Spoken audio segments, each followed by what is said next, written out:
Hello, Revit Nation. This is Chris with ValorVDC, where we are building better families and better Revit workflows. And today, I'd like to take a few minutes and talk to you about a tool inside of Revit that most people don't even know exists. It's kind of like a section tool on steroids. It's called the Selection Box. And what it does, it allows you to cut a 3D box out of your model. So without further ado, let's go ahead and jump in and see how this tool works. So what I got here, this is a project I'm doing with my company. And what I want to do is I have a bathroom right here. And I want to cut a section out of that bathroom so that I can see it in 3D. But I'm just not going to cut a section out of the bathroom. I'm going to cut a section through the whole building where the longest pipe that extends down is going to be part of the section. So as I make my selection, I'll go right on up here to the Modify Tools ribbon and click on the section box. And it thinks for a minute, and here it is. So you can see everything that I selected appears, but I got pipe that I selected that goes up and it goes down. Now this is your section. You can come in here, you can take it, you can spin it around, and you can move it and see what you want, or you can just choose whatever side you want. Or if you want, you can actually add a background by going into visibility graphics. I hit VG on my keyboard and turning on the background because it's still going to come in too. Every link will appear. So if you've got duct running through there, you'll be able to see your duct, how it interacts with your pipe, architectural model, whatever you're doing.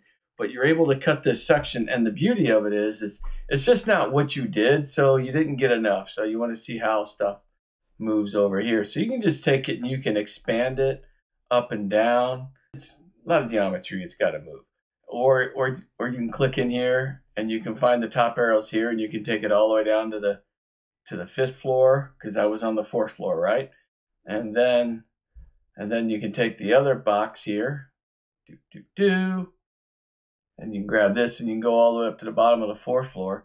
And now you just have a section of that one bathroom you were just looking at. And like I said, you can hold control, you can spin it around, you can look at it, and you can do whatever you want to with this tool. It's just a 3D view in here. So you're saying, wow, that was kind of cool. I can cut a section through the building. I can see how things interact. You know, you can look at your pipe and your duct and your sprinkler systems, if your sprinkler guy actually draws in Revit, or where your electrical lights are. But where I like to apply it is in coordination. So I have a coordination model up. This is for a couple floors up on level 6. And during coordination, we had a couple mechanical versus plumbing conflicts. So let's find something easy. This one here. So I got a little bit of pipe that's running into the duct. Well, normally you would just lower it. Let me make sure that if I lower it an inch or so, it's not going to affect anything. So all I got to do is lower it. So let me go back into my model and go to level 6 and find that pipe, which is right here. And what I'll do is I'll drag this section over. I'll open up this section and I'll take a look at it. And then here I am in sections. So if I grab the pipe, I can see it's in the bottom of the duct. So what I'm going to do is drop the pipe down an inch. Everything is all as well. And then normally what you would have to do, go back into Navis, and you'd have to export the entire floor. And on larger projects, that could take up to 7 or 8 minutes to export the entire floor. This is a smaller project. It takes normally 2 to 3 minutes to move about 6,000 objects. But I like to be as efficient as possible. So what I'll do is I'll come back to my floor plan view and I'll click on both pipes and I'll come back up here to my selection box and I'll click on that. And then all of a sudden, bam, it's there, right there. And then I'll go in, I'll do my NWC out. So I'll go to add-ins, Navisworks 2019. I'll select my file. A side note, when I do this, I invert the letters so that everyone in my organization knows that this isn't actually part of the model. This is what I'm just using to eliminate coordination clashes. It really, if you were to call it by the floor, then people would be like, where'd the rest of the floor go? So I always make sure that I make it easier on the people around me. So I click save here. It's going to ask me if I want to replace it. And I come up here, and now it's 138 objects, way below that 6,000 and much quicker, as you saw. And then after that, I'll jump back into Navis because I did the export from the exact same model that this file was from. All I got to do is come over here to Append, and then I find it. My computer gets a little weird. I got to go out of the file, back in, and then all of a sudden the file appears. And what I'll do is I'll append it in, and it'll drop right in at the right place.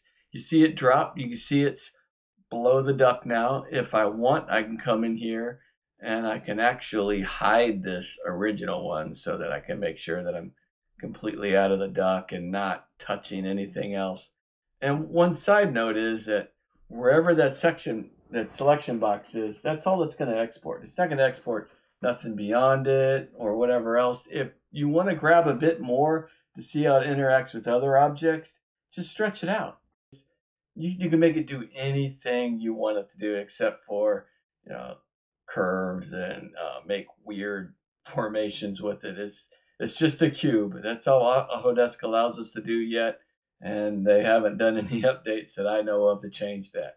But in conclusion, you guys out there can really use this tool, especially if you're coordinators, because you will cut your time in half when you're trying to export these. Gone are the days where you have to make 3 or 4 corrections, go in there, export your model, wait up to 5 to 10 minutes for everything to completely export, depending on the size, and then jump back in there and see what's happening inside of Navis.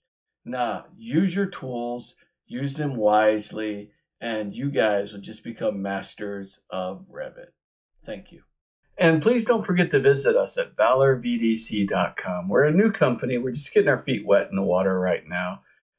Still trying to get some things together, but we're working on building better families, developing better workflows, and helping people move from AutoCAD into Revit.